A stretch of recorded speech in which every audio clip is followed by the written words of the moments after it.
Hi అండి అందరికీ. ప్రతి ఒక్కరికి లైఫ్‌లో ఒక బెస్ట్ ఫ్రెండ్ అనేవాళ్ళు ఉంటారు కదా! నాకు కూడా ఉన్నారండి అలానే.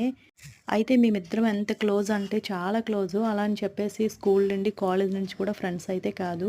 వాళ్ళు మేము పక్క పక్కన ఉండేవాళ్ళం. ఒక 5 ఇయర్స్‌లో మేమిద్దరం బాగా క్లోజ్ అయిపోయాము. ఎంత క్లోజ్‌గా అంటే తను మా ఇంట్లో, నేను వాళ్ళ ఇంట్లో ఉండేలా అనమాట. అయితే నా ఫ్రెండ్‌కి మ్యారేజ్ అయిపోయింది. అలాగే నాకు కూడా మ్యారేజ్ అయిపోయింది. మ్యారేజ్ అయిపోయిన తర్వాత కూడా మేమిద్దరం ఒకే దగ్గర ఉండేవాళ్ళం. పక్క పక్కన ఇల్లులు తీసుకొని. మేమిద్దరం పెళ్లి అయిపోయిన తర్వాత కూడా చాలా హ్యాపీగా ఉండేవాళ్ళమండి. నిజంగా అసలు.